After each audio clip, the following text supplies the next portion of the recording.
하나님의 말씀은 시편 40편 1절에서 5절 말씀 한번 같이 한 절씩 교도할게요. 시편 40편 1절에서 5절 말씀. 내가 여호와를 기다리고 기다렸더니 귀를 기울이사 나의 부르짖음을 들으셨도다. 나를 기가 막힐 웅덩이와 수렁에서 끌어올리시고 내 발을 반석에 일사 내 걸음을 견고하게 하셨도다. 새 노래 곧 우리 하나님께 올릴 찬송을 내 입에 두셨으니 많은 사람이 보고 두려워하여 여호와를 의지하리로다. 여호와를 의지하고 교만한 자와 거짓에 치우치는 자를 돌아보지 아니하는 자는 복이 있도다. 같이요. 여호와 나의 하나님이여 주께서 행하신 기적이 많고 우리를 행하신 주의 생각도 많아 누구도 주와 견줄 수가 없나이다. 내가 널리 알려 하려고 너무 많이 수를 셀 수 없나이다. 아멘. 아멘. 오늘 하나님께서 우리에게 말씀하시기를 내가 여호와를 기다리고 기다렸더니 이렇게 시작을 해요. 우리는 이제 인생이란 기다림의 연속인 것 같아요. 항상 기다림. 이렇게, 사랑하는 사람들을 기다리고 또 학교 간 우리 자녀들을 기다하고 또 직장에 간 우리 자녀들을 기다리고 있고 우리가 출근하는 남편이나 아내들 기다리고 있잖아요. 그러니까 기다리는 것은 우리가 좀 먼 곳이 아니라 가장 가까운 데 있는 것 같아요. 사업을 하는 사람들은 거래처의 소식들을 기대하고 또 이게 수금이 이제 올 걸 기대하고 또 기다리고 있잖아요. 뭐든지 그런 것 같아요. 우리가 잘 될 날을 기대하고 복 받을 날을 기대하고 이 어려운 순간이 잘 극복되기를 기대하고 또 대출 신청한 사람들은 이제나 전제나 이게 승인이 날까 안 날까 통장에 들어오느냐 막 그런 게 기다리고 있잖아요.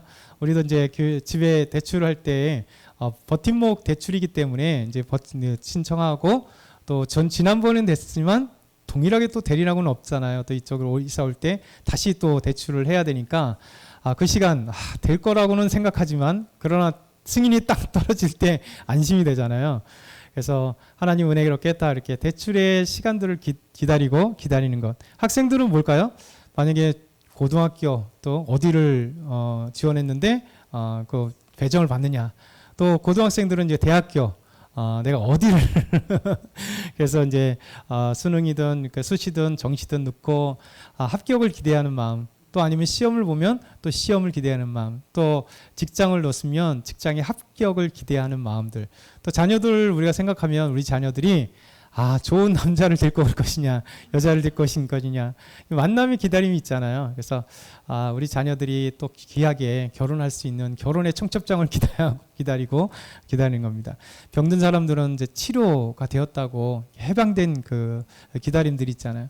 우리는 기다림의 연속인 것 같아요. 오늘 시인은 다윗이에요. 다윗이 하나님께 시를 쓰며 찬양하는 건데 다윗은 다윗도 기다리고 있어요. 근데 기다리는데 여호와를 기다리고 기다렸더니 이렇게 하고 있어요. 기다리고 기다렸더니 사실 여호와께 기다리고 기다렸더니 라고 하는 것은 다른 말로 하면 다윗은 지금 기도하고 있는 거예요. 기도하고 있어요.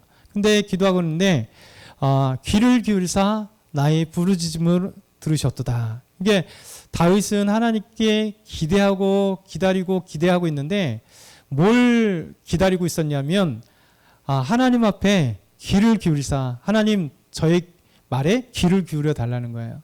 그리고 기도했다는 거예요. 근데 기도하는데 그냥 기도한 게 아니라 부르짖어 기도했다는 거예요. 여러분 부르짖어 기도하는 것은 사람들마다 그냥 부르짖어 기지 않습니다. 간절한 마음이 내 상황에 어떤 간절함이 있을 때 하나님께 부르짖는 거예요. 그래서 다윗은 하나님께 하나님 정말 내가 여호와를 기다리는데 하나님 앞에 내가 간절히 부르짖는데 하나님 제 기도의 음성에 귀 기울이셔서 응답해 주세요 하고 하는 이 기도하고 난 뒤에 응답을 간절히 기대하고 기다리고 있는 다윗입니다. 근데 왜 다윗이 이렇게 하나님께 부르짖어 기도했는가? 다윗은 그 부르짖음에 귀 기울여 달라고 하나님께 기도하면서 왜 그는 응답을 기다리고 있는가? 어떤 상황이 도대체 다윗에게 있었는가? 그게 2절이에요. 2절 보면 나를 기가 막힐 웅덩이와 수렁에서 이거예요. 다윗이 처한 상황이 뭐였었냐면 기가 막힐 웅덩이 그리고 수렁 정말 그 삶의 어려움을 시적인 표현을 하는 거죠. 하나님, 내가 정말 처한 상황이 기가 막힐 웅덩이와 수렁에 빠져 있습니다. 이게 무슨 얘기냐면 하나님께 이 상황에 부르짖어 기도했다는 것은 다윗이 스스로 헤쳐나올 수 없는 구덩이에 빠져 있다는 거예요. 너무 어려운 상황에 빠져 있다는 거예요. 그래서 이 기가 막힐 웅덩이와 수렁에 빠져 있기 때문에 하나님, 제가 하나님 앞에 간절히 부르짖고 기도합니다. 하나님, 내가 여호와를 기다리고 기다립니다. 하나님의 응답을 기대하고 기다립니다. 라고 하는 거죠. 여러분에게도 분명히 기가 막힐 웅덩이가 있죠. 그리고 수렁이 있어요. 우리는 한 사람도 살아가면서 기가 막힐 웅덩이와 수렁에 빠져보지 않은 사람이 없어요. 여러분, 기가 막힌 웅덩이와 수렁에 빠져본 사람만이 하나님 앞에 부르짖어 기도하게 되는 거예요. 찾는 거예요. 병이 나에게 아니면 가족에게 찾아왔을 때 내가 치료해 줄 수 없어요. 그건 참 답답하죠. 차라리 내가 아팠으면 좋겠는데 우리 가족 중에 자녀들 가운데나 부모님 가운데나 아니면 우리 남편이나 아내가 이게 병에 걸렸을 때 하다못해 감기에 걸렸어도 내가 해결해 줄 수 있는 게 아무것도 없다는 것 때문에 절망하는 거예요. 그렇죠? 내가 뭔가 있으면 그 절망이 빠지지 않아요. 근데 물질 때문에도 그렇죠. 돈 때문에도 내가 너무나 힘들어서 내가 해결할 수 있으면요, 그냥 은행에 가서 몇 억 그냥 대출 받을 수 있으면 아무 상관없어요. 대출에도 이자 펑펑 갚을 수 있고 돈을 그냥 바로 갚을 수 있으면야 내가 기가 막힐 웅덩이와 수렁이라고 표현되겠어요? 정말 힘든데 은행에 가도 돈줄이 막히는 거예요. 대출이 안 된다고 하는 거죠. 아는 사람에게 구해도 여러분, 친구에게나 누구에게 빌리는 게 쉬운가요? 그렇지 않아요. 친구들에게도 돈 때문에 친구 관계가 끊어질 수가 있어요. 그러니까 내가 할 수 없는 것이 있기 때문에 지금 다윗은 자기가 너무나 힘든 기가 막힐 웅덩이인 거예요. 기가 막힌 거예요. 상황이. 그리고 수렁에 빠져 있는 거예요. 그러니까 하나님 앞에 부르짖고 있는 거예요. 여러분, 우리에게는 모두가 이런 부르짖고 있는 상황이 반드시 옵니다. 그런데 이 기가 막힌 웅덩이와 수렁에 빠져 있는 우리에게 용기를 주신 게 뭐냐면 다윗과 같이 기도하라는 거예요. 다윗도 지금 기가 막힐 웅덩이와 수렁에 빠졌는데 하나님께 부르짖어 기도했다는 거예요. 누가복음 18장에는 예수님께서 이런 비유를 하세요. 예수님께서 그들에게, 지금 있는 사람들, 제자들에게 이렇게 얘기합니다. 항상 기도하고 낙심하지 말아야 될 것을 비유로 말씀하세요. 기도하는데, 여러분, 기도하고, 기도를 뜨문뜨문이 아니라 항상 기도하고, 응답되든 안 되든 상관없이 항상 기도하고, 기도하는 중에 낙심돼요. 그러나 낙심하지 말아야 될 것을 예수님께서 비유로 말씀하시는데, 여러분, 어떤 도시에 되게 중요한 비유를 해요. 어떤 도시에 하나님을 두려워하지 않고 사람을 무시하는 재판관이 있었대요. 여러분, 이 재판관은 사실 하나님 두려워해야 되고요. 사람을 무시하면 안 돼요. 재판관의 자기의 직무가 뭐예요? 판결을 제대로 해야 되니까 사람들을 존중하면서 판결해야 되잖아요. 근데 이 사람은 어떤 도시에 있는 하나님을 두려워하지도 않고 교만하게 이를 데 없는 거죠. 그래서 사람들을 무시하는 거예요. 내가 재판관이지, 내가 권력 있지, 힘 있지 하니까 사람들을 무시해요. 근데 그 도시에 한 과부가 있었습니다. 이 과부는 원수에게 자기의 원한이 있어요. 그래서 이 과부가 이 재판장을 찾아갑니다. 여러분, 재판장이 들어줄까요? 아니죠. 재판장은 지금 하나님도 두려워하지 않는 교만함이 있고요. 사람을 무시하는 그런 재판관이에요. 그런데 돈도 없고 백도 없고 힘없는 과부가 찾아와서 원수에 대한 나의 원한을 풀어주세요 라고 되는 거예요. 그런데 예수님께서 항상 기도하고 여러분, 낙심하지 말아야 할 것을 비유로 얘기하는 거예요. 이 비유를 얘기해요. 근데 이 과부가 한 번 찾아가 퇴짜를 맞았습니다. 2번 가서 퇴짜를 맞았습니다. 3번 가서 퇴짜를 맞았어요. 4번 가서 퇴짜를 맞았어요. 끊임없이 가서 이 과부는 재판관이 자기의 재판을 들어주지도 않고 또 해주지도 않고 만나주지 않아도 이 과부는 원수에 대한 나의 원한을 풀어야 되기 때문에, 여러분, 예수님 말씀으로 하면 항상 기도하고 낙심하지 말고 그가 찾아간 이유예요. 근데 어느 날 재판관이 이렇게 생각합니다. 야, 내가 하나님을 두려워하지도 않고 사람을 무시하는데 이놈 과부가 나를 계속 찾아오니까 내가 번거롭다. 번거롭기 때문에, 그러니까 자기가 번거롭기 때문에 이 과부의 원한을 들어줘야겠다. 이렇게 생각을 한 거예요. 예수님께서 말씀하십니다. 주께서 또 이르시되 이 불의한 재판관이 말한 것을 들으라. 이 불의한 재판관은요, 이 여인의 원한을 긍휼히 여기면서 행해준 것도 아니고요, 재판관의 권한을 책무를 잘 감당하기 위해서 해준 게 아니에요. 사람을 무시하는 재판관인데 자기 입장, 내가 귀찮으니까 그냥 빨리 들어줘야겠다. 근데 예수님 말씀하십니다. 하물며 이 불의한 재판관도 자기가 귀찮지 않기 위해서 재판을 들어주는데 누구에게? 끊임없이 찾아와서 귀찮게 할 정도로 항상 와서 찾아오는 것처럼 항상 기도하고, 이 여인이 낙심했다면 재판관에게 한두 번 가서 내 재판 안 들어주네? 아휴, 끝났지 라고 낙심을 했다면 재판관이 들어주지 않을 거예요. 근데 하나님이 기도하는 응답에 예수님께서 이것을 비유로 말씀하시면서 하물며 이 불의한 재판관이 자기 번거로움 때문에 재판을 들어줬다면 하물며 하나님은 우리를 사랑하시고 온전하신 하나님께서 우리의 원한을 들어주지 않겠느냐라는 거예요. 하나님께서 그 밤낮 부르짖는 택하신 자들의 원한을 풀어주시지 아니하겠느냐. 그들에게 오래 참으시겠느냐. 그러니까 여러분, 우리가 기가 막힐 웅덩이와 수렁에 빠지는 상황에 우리는 기도해야 된다는 거예요. 지금 다윗처럼 부르짖어야 된다는 거예요.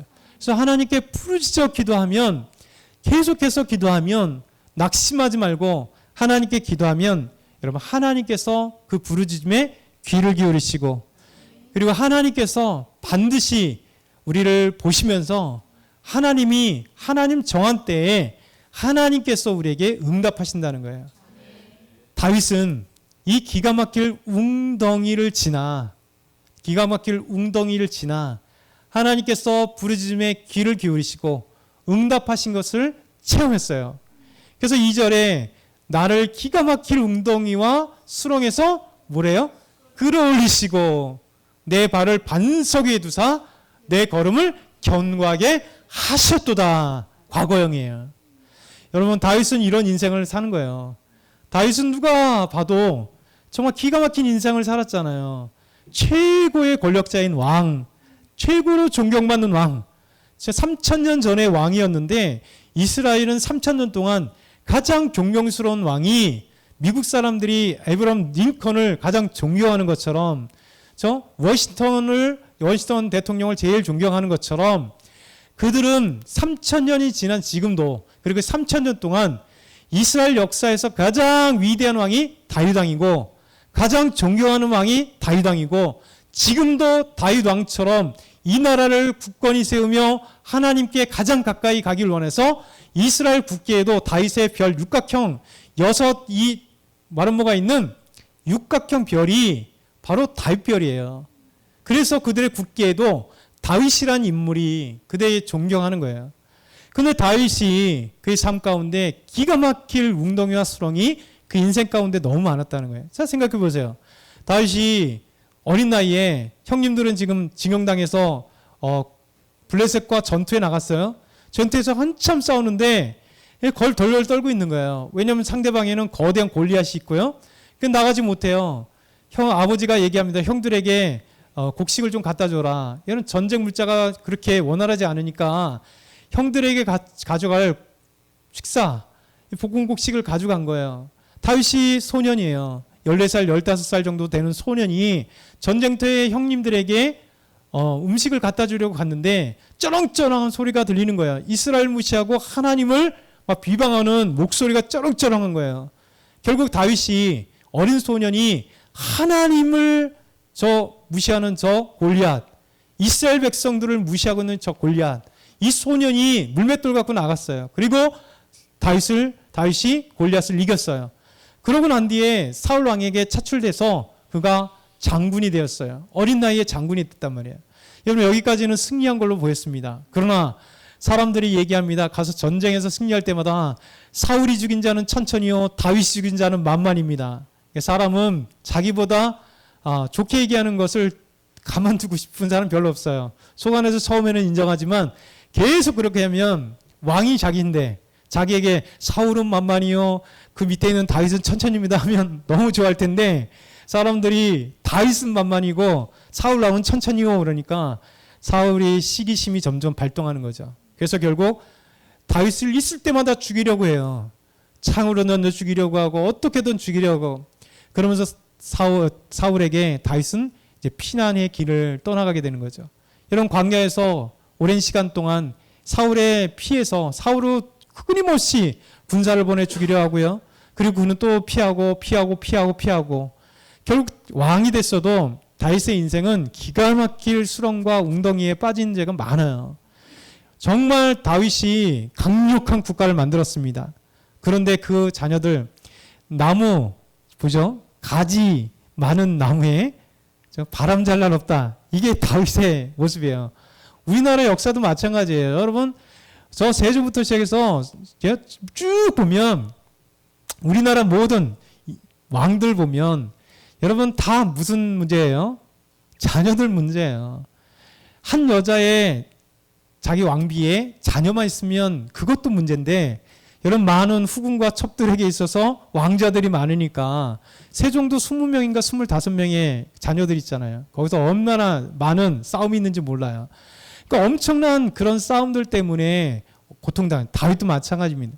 다윗도 많은 여인들에게 있어서 자녀들이 낳았고, 자녀들끼리 서로 막 싸우고 치고받고 이종 간에 이런 성행위가 있었고, 그리고 압살롬이 자기 아들이 반역을 해가지고 아버지에게 구테타를 일으켜갖고 아버지를 몰아내고 왕으로 됐고, 아버지는 압살롬이 왕이 찬탈했을 때 아들을 죽이지 못해서 그냥 왕이 도망가요. 아버지가.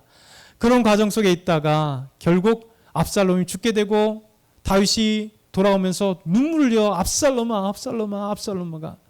여러분, 이것이 다윗 인생 가운데 기가 막힐 수렁과 웅덩이가 그의 인생 가운데 얼마나 많은지 몰라요. 여러분의 삶 가운데에도 이게 많잖아요. 그럼 저희 인생 가운데 보면 제가 가장 기억에 남는 것 중에 하나가, 제가 신학대학원 2학년 때예요. 2학년 때 3가지 사건이 한 번에 겹쳤어요. 뭐냐면 저희 어머니가 겨울에 교통사고를 당했어요. 저희 어머니가 이제 행상을 하시는데 용문장에 가셔서 이제 그 장을 하면 물건 띄어요. 시골에서 오신 분들이 이제 가져 나오면 그걸 사가지고 서울에 갖다 파는 거예요. 그래서 막 이제 그 물건을 띄고 막 버스가 오면 달려가서 먼저 잡아야 되니까, 그러다가 이제 사고 조금 이제 뒤로 가는데 이 버스가 후진하면서 어머니를 치고 버스 뒷바퀴가 어머니 다리를 이제 걷는 거예요. 다 터졌어요. 그래서 이제 저 병원에 가서 이 터진 것 이제 봉합 수술을 하고, 그다음 나중에 여기 엉덩이에서 살을 떼서 이제 뒀어요. 그래서 지금까지도 20년이 넘는데도 아직까지 발이 뻣뻣하고, 좀 제 살이 아니니까, 원래 살이 아니니까 뻣뻣하고 그래요.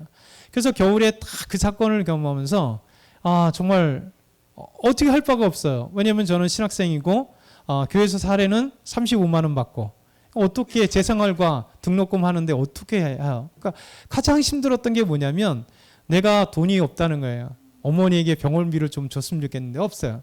근데 그해 또 어떤 일이 있었냐면, 작은 누나가 이제 어렵게 갈비집을 이제 원주에서 운영하고 있었어요. 근데 가장 가까운 지인에게 사기를 당해서 홀라당 날아간 거예요. 이 누나가 이제 도망 다니기 시작해. 도망 다니겠어요. 그해 겨울쯤에는 큰 누나가 또 어렵게 이제 성수동에 아니고 서광대 그 뒤에 거기에서 이제 이제 치킨집하고 호프집을 같이 이렇게 조그마한 거를 드디어 운영하기 시작했어요. 근데 또 지인에게 사기를 당해가지고 홀라당 날아간 거예요. 아무것도 없는 거예요. 그러니까 그 해에, 같은 해에 3사건이 연이어서 온 거예요. 그때 하나님께 얼마나 기도했는지 몰라요. 하나님, 제가 지금 하나님의 일을 하겠다고 신학대학원 와 있고 지금 교육전사를 하고 있고 하나님을 섬긴다고 하는데 돈은 하나도 없고 가족들은 어머니 겨울에 교통사고나 돈 하나도 못 대드려 좀 눈물을 기도할 수밖에 없어. 작은 누나 완전히 망해서 사기당해서 도망 다녀. 큰 누나 완전히 망해서 아무것도 없어. 힘들게 그 길까지 걸어갔는데 도대체 이게 뭡니까? 이게 우리에게 있어서는요, 생각 외로 우리가 하나님을 섬김에 있어서 생각대로 어려운 것들이 우리에게 찾아와요. 여러분, 하나님을 믿는다고, 예수님 잘 믿는다고요, 우리 삶 가운데 이런 기가 막힐 웅덩이와 수렁이 없는 게 아니에요. 나중에 지나고 나면 하나님께서 더 큰 복을 주시고 하나님이 그 가운데 우리의 믿음을 보시고 또 시험하길 원하시는 좋은 시험의 장소이긴 하나 시험지예요. 그런데 그때는 우린 너무 힘들어요. 여러분, 그때 우리가 원망과 불평과 정말 하나님을 떠나는 것은 하나님이 원하시는 그 시간이 아니에요. 오히려 우리에게는 그런 시간이 있으나 기도하는 거예요. 그냥 눈물 흘리는 거예요. 부르짖는 거예요. 하나님, 도대체 이게 왜 왔습니까? 하나님 살려주세요. 하나님 도와주세요. 그러니까 하나님 기도하는 거예요. 1년 동안 정말 이렇게 뻥뻥뻥 가족에 터지니까 하나님 앞에 부르짖고 기도할 수밖에 없는 거예요. 하나님의 은혜 속에 이제 회복이 되지만 여러분, 그 과정 속에 이런 놀라운 정말 어려움들이 있다는 거예요. 다윗은 우리 인생 가운데 만날 만한 수많은 이 기가 막힐 웅덩이와 수렁을 만났어요. 그때 하나님 앞에 부르짖은 거예요. 그러니까 여러분과 저도 마찬가지예요. 수많은 물질적으로 또 아니면 그 육체적 그 질병 때문에 아니면 자녀들 때문에 수많은 기가 막힐 웅덩이와 수렁이 우리를 기다려요. 근데 하나님 한 가지 변치 않는 사실이 있어요. 하나님 앞에 부르짖어 기도하면 어느 순간에도 하나님 앞에 하나님을 떠나지 않고 항상 기도하면요, 하나님이 기가 막힐 웅덩이와 수렁에서 끌어올리시는 거예요. 스스로는 나올 수 없기 때문에 하나님이 때가 되니까 귀 기울이셔서 다 들었지만, 처음부터 들었지만 때를 기다렸다가 하나님이 그 수렁에서 끄집어내세요. 그리고 내 발을 반석 위에 탁 세워두는 거예요. 여러분, 반석이 뭡니까? 돌멩이잖아요. 든든한 거예요. 무너지지 않아요.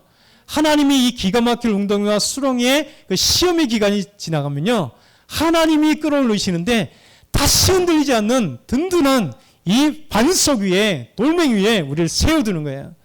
그리고 그 걸음이, 가는 걸음이 하나님이 복을 주셔서 견고하게 하셨다.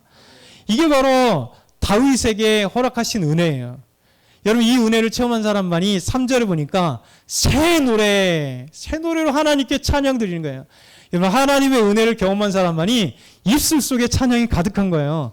하나님의 은혜를 경험한 사람, 하나님의 치유를 경험한 사람, 하나님께서 물질을 열어주신 것, 관계의 문을 열어주신 것, 정말 힘들고 어려운 것들이 하나님이 해결해 주신 것 보면 내 입술 속에 그때부터 막 찬양이 흘러나오는 거예요. 흥얼흥얼 하나님을 찬양하는 거예요. 새 노래로 우리 하나님께 올 찬송을 내 입에 두셨습니다. 기쁨을 하나님 주셔요. 그래서 많은 사람이 보고 두려워 여호와를 의지하리다. 여러분, 하나님이 하시는 일이에요. 분명히 기가 막힌 웅덩이와 수렁이 있지만 그때 기도하여 하나님이 응답하신 걸 보면, 든든하게 하시는 걸 보면, 하나님 복 주시는 것을 보면, 여러분, 우리는 찬양하는데 그 모습을 보는 사람들이 옆에 두려워해요. 야, 진짜 하나님 살아계시는구나. 그렇죠? 저 사람이 있는 하나님이 살아계시는구나. 그 모습을 우리가 보여주는 거예요. 여러분, 그것 때문에 사람들이 놀라야 하잖아요. 변화되는 거예요. 기도했더니 응답돼요. 기도했더니 하나님이 열어주세요. 우리 김명성 따님은 기도했더니 하나님 낫게 하시고, 기도했더니 아기가 생겨요. 반드시 그래요. 기도하는 거예요. 기도하는 자는 하나님은 태문을 열어주세요. 기도하는 자는 물질의 문을 열어주세요. 기도하는 자는 막혔던 그 사회 문이 열리고, 직장에서 정말 힘들었는데 그 힘든 사람이 어느 순간에 쏙 떠나가요. 나를 괴롭히는 사람이. 하나님은 싸우게 안 하세요. 자연스럽게 그 사람이 좋은 길을 가든지 어쨌든 싹 피하게 하세요. 교회도요, 문제 일으킨 사람이 신기하게도 하나님이 때가 되면 싹 제거해 주세요. 교회는 싹 떠나가게 하든지. 정말 교회를 괴롭힌 사람들은 교회마다 이런 것은 별로 간증이 좋은 건 아닌데, 교회마다 모든 교회들이 한결같이 하는 얘기가 있어요. 교인들을, 교역자를 괴롭히고 교인들을 괴롭히기 힘들게 했던 사람들이 말로는 별로 안 좋아요. 그분은 자기가 믿음 있다 얘기하지만 그렇지 않아요. 믿음 있는 사람은 교회를 행복하게 만들어야 돼요. 성도를 섬겨야 돼요. 사랑해야 돼요. 근데 믿음 있다고 하면서 교회를 괴롭혀요. 왜냐하면 그 사람은 자기 믿음이니까 자기가 생각하는 것만 믿음이에요. 그러니까 교회를 문제를 일으켜요. 하나님이 어느 순간에 싹 교회에서 떠나가게 하고 그 문제를 제거해 주세요. 여러분 이것이 하나님은 놀라운 거예요. 그래서 우리가 새 노래로 찬양하고 그리고 사람들이 여호와 하나님을 계심을 두려워하게 되는 거예요. 그러면서 4절에 보면 이렇게 얘기합니다. 여호와를 의지하고 교만한 자와 거짓에 치우치는 자를 돌아보지 아니하는 자는 복이 있다. 여러분 여호와만을 의지하며 그리고 이 거짓과 또 교만한 자를 우리가 되돌아보지 않고 그들과 함께 하지 않아야 돼요. 그래서 하나님 의지하는 자. 마지막으로 5절 한번 같이 읽어볼게요. 다시 시작. 여호와 나의 하나님이여 주께서 행하신 기적이 많고 우리를 향하신 주의 생각도 많아 누구도 주와 견줄 수 없나이다. 내가 널리 알려 말하고자 하나 너무 많아 그 수를 셀 수 없나이다. 여러분 하나님의 기적이 셀 수 없대요. 이게 하나님을 만나는 사이. 저와 여러분이 하나님을 의지하며 만나야 될 것 같아요. 그래서 하나님께서 저와 여러분의 기가 막힐 웅덩이와 수렁을 우리가 만나지만 우리가 하나님께 부르짖음으로 그 기가 막힐 웅덩이와 수렁에서 하나님 건져주신 걸 경험해야 돼요. 그리고 반석 위에 세워주신 걸 경험해야 되고요. 그리고 하나님이 우리를 그 가는 길에 하나님이 형통케 하시는 걸 보여주심으로 하나님의 기적을 체험해서 살아계신 하나님을 보면서 주위 사람들이 하나님을 두려워하게 만드는 그 놀라운 역사가 저와 여러분에게 있기를 축원합니다. 우리 찬양을 드릴게요. 날 구원하신 주께 감사. 이 찬양을 잘 가사를 기억하면서 했을 것 같아요. 항상 그 가사가 어떤 상황이라도 하나님께 감사해요. 우리 기도하며 우리 찬양할게요.